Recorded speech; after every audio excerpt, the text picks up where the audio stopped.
I hate it. You have no idea of how much I hate it. Hello and welcome back to War of the Human Tanks Limited Operations. We're going to be playing. I think I might have tried to start this episode at some other point and I just gave up and quit and said, I suck too much at doing work. Let me see. Yeah, it looks like I did. Interesting. Okay. So clearly I tried to do something here and I failed. Anyway, I was going to start this one out with a story time with Grandpa Relic. And by that I mean I was going to do a really lousy... I was going to do a bad impersonation of the narrator from the game Majesty, which was a pretty fun game. It's pretty old. You can actually pick it up on Steam, Majesty and Majesty 2.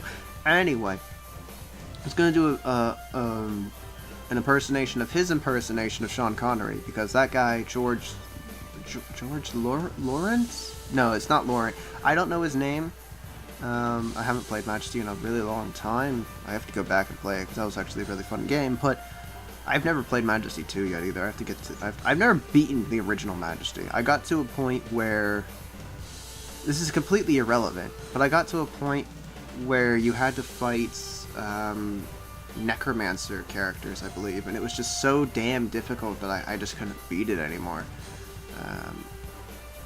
I still remember, like, the hardest battle I had was, I think it was, like, this female lich, and she was just ridiculously powerful. I think it was some kind of female enemy undead character, I believe, and she was ridiculously powerful, and I was, like, I had all my heroes get killed except for, like, 2, and they finally killed her, and it was just ridiculous. It was a ridiculously challenging fight.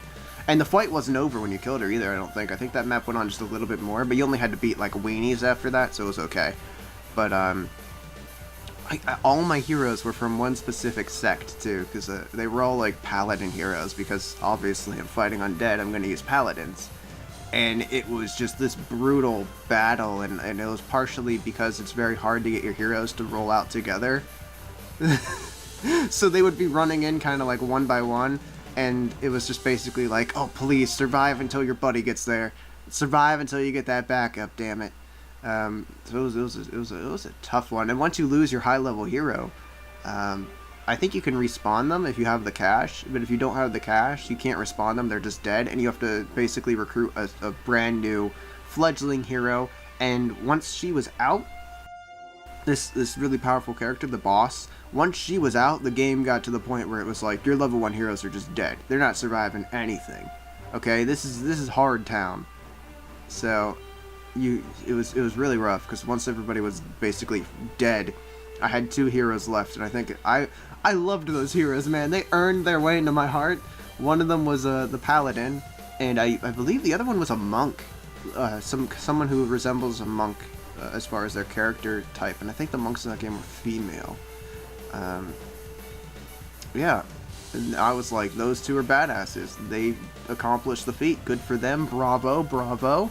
And then they fought their way back to my town, and that was how we won the map. And it was great because I had a bunch of level 1 heroes. Like, my town was almost overrun while those guys were coming back, because, like, my level 1 heroes were trying desperately to just throw their bodies at the enemy, and then my guards were fighting the enemy, and it was a mess. But luckily those 2 came back. They killed the enemy, because, like I said, the actual individual enemies, they were hard, but for, like, the high-level heroes who were, you know, who you had, essentially, at that point by the time that you were fighting the big evil boss, they were able to beat those characters not easily, but it was like they could beat like 4 of them at once. You know, they had the power, plus paladins, like, if I remember right, in that game, they heal themselves and they do extra damage to undead. You know, all the normal paladin stuff, and then the monk just heals the shit out of people too, so, because they're like the healing monk, they're not really like punch fist monk.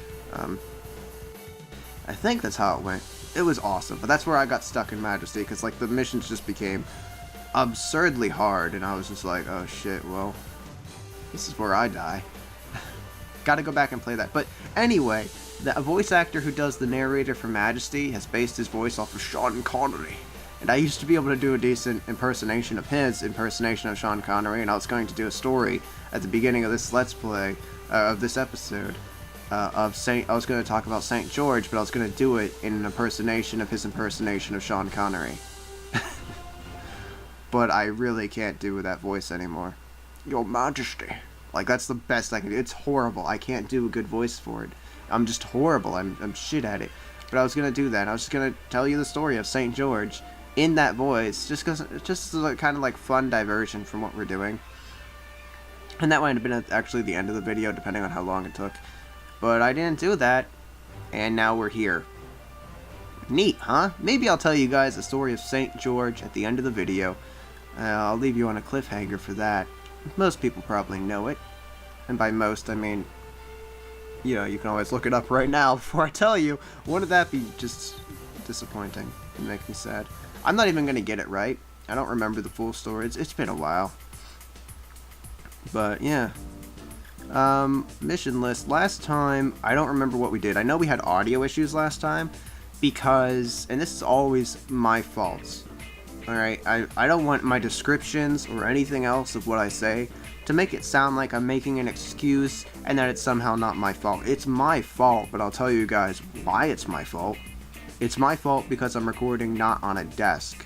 I think that's what I've narrowed it down to, because basically my mic right now, you might have heard it move there, sorry, it's just sitting on my laptop. And usually in some other recordings, if I have my hands on my laptop keys and stuff, obviously the mic can't be on the laptop because I'm in risk of bumping it. So then it just literally sits on the side of the bed. But while it's on the laptop, anytime I touch the bed, I don't want to even slap the bed and make noise, but if I do that, if I touch the laptop, you hear noise. It makes noise. If I sit here and kind of rock the bed, depending on where the mic is, if it's like pulled here, it'll probably make noise. If it's balanced a little bit better, there's a play. The setup I have, it's not a real microphone. I mean, it is. It's a real microphone, but it's attached to like this StarTech adapter, which is then plugged into my computer, just so that I can actually move the mic, because it's actually it's a literal mic. You know, like the little mic on your headset. Imagine that, but ripped off. That's what that is. So if I wanted it to be in the port, it would just be sitting on the side of the computer and I wouldn't be able to interact with it. I like it being able to be more closer to the middle where I speak, so it's not over there. So that's the setup. It's really stupid, and I'm on a bed because I don't want to move my other computer, which is on my desk. So I just sit on the side of this bed and I just play my games this way when I'm using this computer, and that computer is like never used, and for some reason I'm like, yeah, but what if I want to use it sometime? Oh, I don't want to pull it from the desk. So it has the desk, and I'm just too friggin' lazy to go out and buy like a little end table to put this on. So it's just on the side of my bed because my bed's big, and I don't have to move it. I don't have to move it when I sleep, so it can just stay here. It's wonderful. All right. That's the wonders of my setup. There you go. That's why there's annoying noises sometimes in the last episode. As far as I am aware, that's the reasoning. And like I said, completely my fault. I could literally just move that other desk and record on move not the other desk, but move the other laptop and just record on that desk. But I don't want to, I guess. I don't know how to explain it, other than how I just did. Yay. So that was like a 3-minute explanation followed by, 6 minutes of whatever, followed by a 3-minute explanation. We're going to the Mutsu Trail this time, where we will continue to fight the Arctic territory. I don't know if I actually started. I mean, the save said we got, let me see. Said I got to the sortie location, so, and that's an hour long. I have no idea what I did. Alright, but let's go. All I know is I failed a recording at some point. That's neat.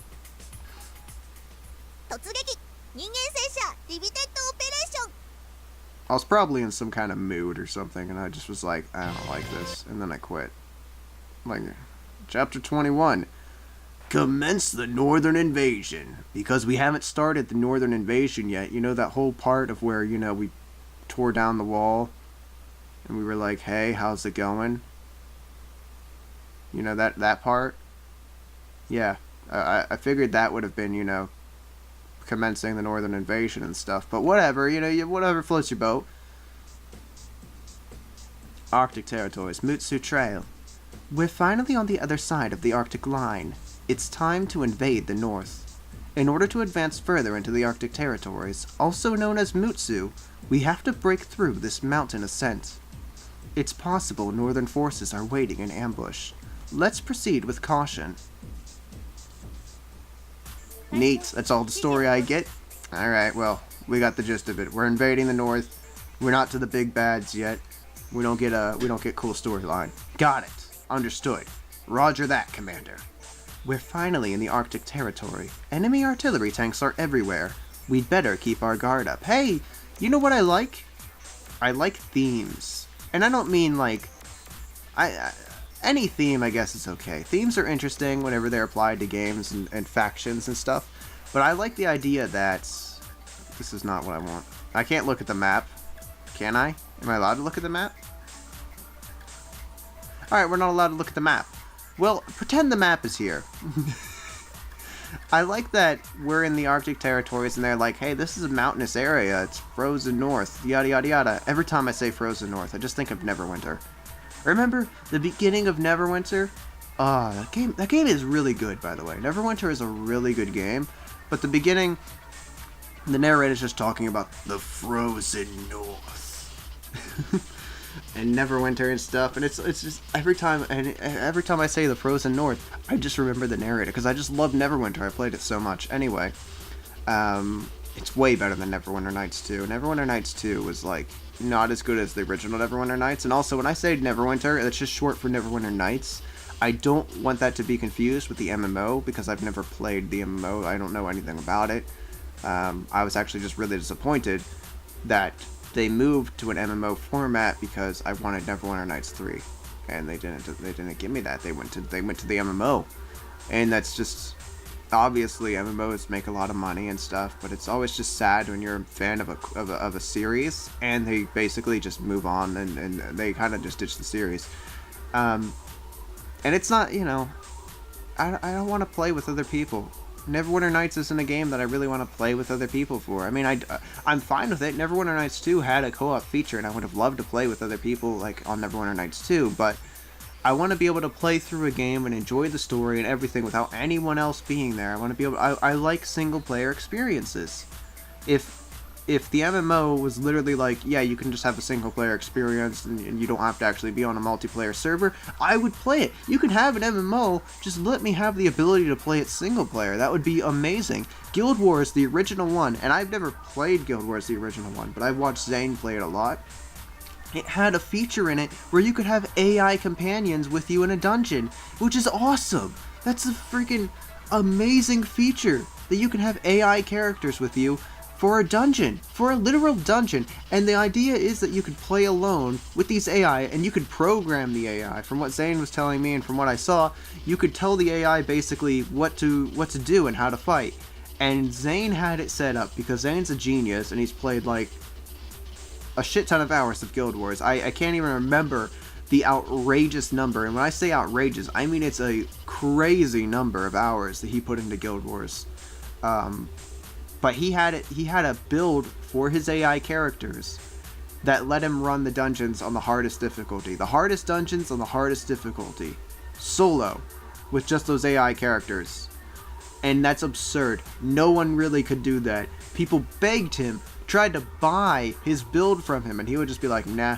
And he also made all of his money in that game by basically whoring his character out as a, for dungeons and for escorts. Because getting from one point to another in that game kind of sucked, and it was annoying, and some characters could just do it really fast, so you would basically pay them to do it for you. Yep, it was a weird game.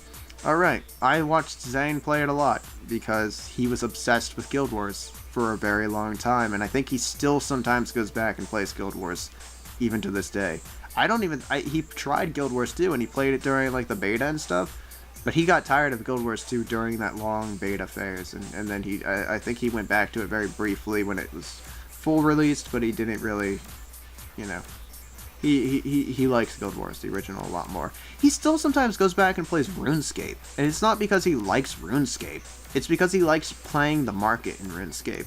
He's a weird guy. He likes getting money in video games. It's odd. So, but anyway, yeah. How did we get there? We were talking about Neverwinter, which again, funny story, Zane actually introduced me to Neverwinter Nights. Yeah, my original version of Neverwinter Nights was actually a burned copy from Zane's brother Justin. And it was just their burned copy, and then I bought Neverwinter Nights Diamond, and I burned it for them, because they only had the original version. Yeah, we did illegal stuff, what of it? I'll admit it, that's what we do when we're young. When you're young, you're foolish and you're stupid, and you do dumb things. And I actually remember how this battle goes to some extent, so let's try to, why don't we try to cheat this battle as best as I remember? It will be hard, because I don't fully remember the battle. I know that there's some bullshit that I have to deal with, so we'll just see how this goes. We'll have to replay this. I'm warning you of that now. We're gonna have to replay this maybe once or twice, because if I'm remembering right, this is just a little bit your bad choice. This is just a little bit of an annoying fight. Dude, I could talk to you guys though all day about just Zane and all the cool fucking video games I played, and man, I just dropped the F-bomb. Within 3 seconds. Just so casual. Because I'm excited, I'm happy, I'm in a good mood. Just what happens, man. But yeah, you know. I love talking about shit, you know. I love talking about certain things and stuff that no one else really finds interesting. I can go on and on and on about, you know. Like, for instance, I could talk to you right now about old demos. You know how demos used to be on a demo disc? And like you'd literally get a disc that had like 20 game demos on it. Fun times. But you could also get a game like that. You could also get a disc that was just of like one game, if I'm remembering right. Because I think Ark the Lad had one of those like little, just had its own demo disc, and it came in like one of those little pouches, sleeves. I don't know what they would be, but you know, like an envelope kind of thing. Video game envelope, and it told you all about the game, and it was like hyping up the game, and the demo was just of the game, and it was like basically of the prologue to Ark the Lad, and it was fun. It was really fun. I played a lot of those. I played Oak-Age Shadow King was a demo that I played. Ark the Lad, like I said, demo, and then I bought the actual games for them and played them as well. But like the point is, you know, back in the day, demos were a big thing, and people did that. And it was fun, and I'm gonna run an interceptor because that's what I believe I need for this. So you're an adorable little thing, so you can come. Can I have 2 interceptors? Nah. All right. Well, I mean I can. It would just be sacrifice Toro, but anyway. Oh yeah, the point that I was making was the theme is pretty cool. We're in the mountains, so what do you use when you're in the mountains fighting other enemies? You use artillery points because you can fire high and up. You know what I mean? So. That was what I was trying to get at. But dude, I played a lot of Ark the Lad. Oh man, then I bought it. Its demos were cool back in the day. Man. Yeah, so I think we're good. I think this is a fine team. I probably should have looked at what my old formation was, because that would have probably given me some idea. But oops, too late. Whatever. Dude, have you ever had those? I've had Racketeer's song in my head, and that's weird because I haven't played Racketeer in a long time. But whatever. Sometimes it's fun. Hey, I got called Senpai. Sometimes it's fun having random songs in your head from video games you played a long time ago. I used to have. Well, I always have Harvest Moon in my head. Come on, Harvest Moon is like my lifeblood. Harvest Moon is everything to me. Harvest Moon was my heart and soul. Played the shit out of Harvest Moon. But I used to have, because the GameCube was awesome, regardless of what anyone says, I hate all of you. Hate all of you for letting the GameCube die. Regardless of what anyone says, GameCube was awesome. And it had a couple great games on it. You know, from of course, Obviously, there's the Marios that were on there. But there was my favorite GameCube game, other than Pikmin, because obviously Pikmin's awesome, and if you hate Pikmin, I don't even know, man. I don't know how I feel about that, because Pikmin's just such a great game, and it's so much fun, it's so adorable. It's a hard game, too, which was great. Well, it's hard in the beginning. It kind of gets easier as you progress, because you kind of, you know, you gain power, and you figure out how to play, too. There's a lot of little tricks. Not really tricks, but there's a lot... I have to beat this. There's a lot of ways to deal with enemies. You know, there's some enemies that are just hard to figure out, and then there's just enemies that there's like a better way of dealing with them, essentially. You know what I mean? Like, there's just you figure out the way that gets you to kill them with the least amount of damage done to you. Aha! I remembered. I'm a champion. So yeah, once you kind of figure all that, Pikmin got a little bit easier, and it was great. But Pikmin's just fun. But my favorite game was Final Fantasy Crystal Chronicles, and I've just patted the bed, and you could probably hear that. Final Fantasy Crystal Chronicles, easily my favorite GameCube game. Well, other than Pikmin, I don't know. I'd have to really, and Super Smash Brothers. I'd have to really like fight over these. But God, I loved Final Fantasy Crystal Chronicles. It was such a good game. Unfortunately, it had that thing where you had to put the Game Boy adapter on the bottom of the GameCube, and then you had to use like the Game Boy screens, which is for multiplayer, which is really stupid, because like single player was okay, but no one wants that game was like a bajillion times harder in single player, because it was literally the same game, but you were alone. In multiplayer, you could have other characters with you, and it was so much better. So yeah, fuck single player. But unfortunately, like, I didn't even go for their big tank. What am I thinking? Oh God, I'm gonna die. Oh no, I didn't really need that tank, but oh, it was defended anyway. Haha, nerd. You're gonna have to give me a minute, because now I've lost my train of thought, which isn't hard for me to do, but.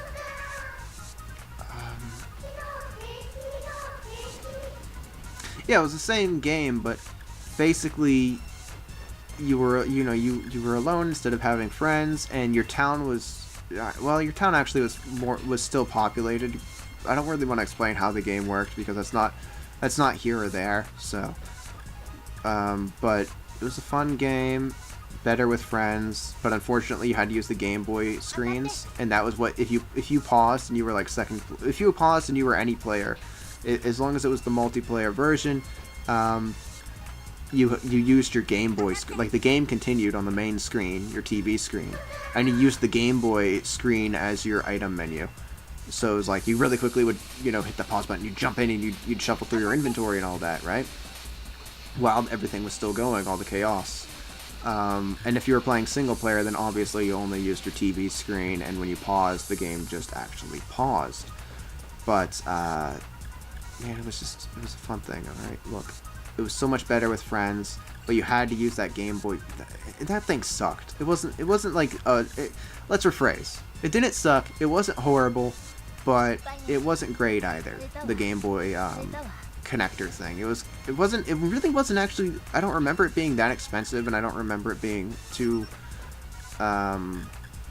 horrible to use or anything like that, but it not enough games used it.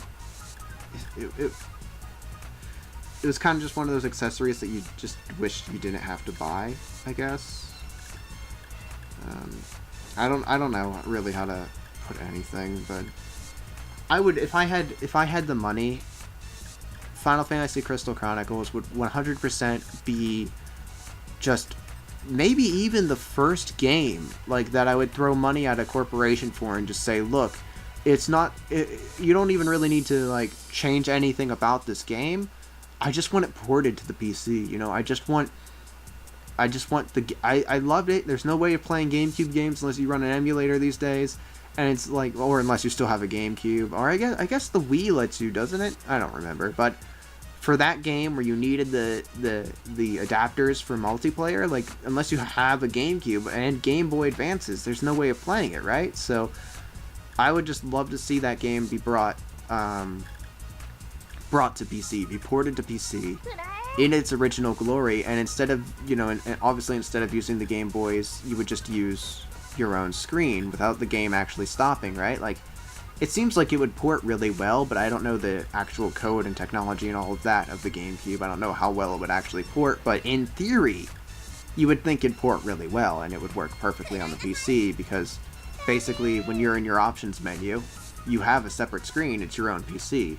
And meanwhile, the action would still be commencing, in the background and stuff. Like, so, I don't know, I feel like it would work really, really well, and I think it would be a great port, and of course, I'm very greedy, I just want it for me, I want to be able to play it again, so if I had the money, of course, like, if I had that level of crazy cash, of course I'm gonna throw it at something and say, like, I'd really love to be able to, play this again, I want to do that, me, yay, give me my game, yeah, so, whatever. Did I not guard you? I'm sorry. I think I guarded this this tank instead. I had to make a hard choice. Yeah, but that might be one of, like, the first games that I'd be throwing money at and being like, please port this. I want it. Give me. I want it. And then, of course, second would probably definitely be, like, something dealing with the Dynasty Warriors or the Romance of the Three Kingdoms series. Maybe some kind of mishmash between series or something. Like, I just don't really like the way the Dynasty Warriors series has gone. And I just would like it to go back to what it once was.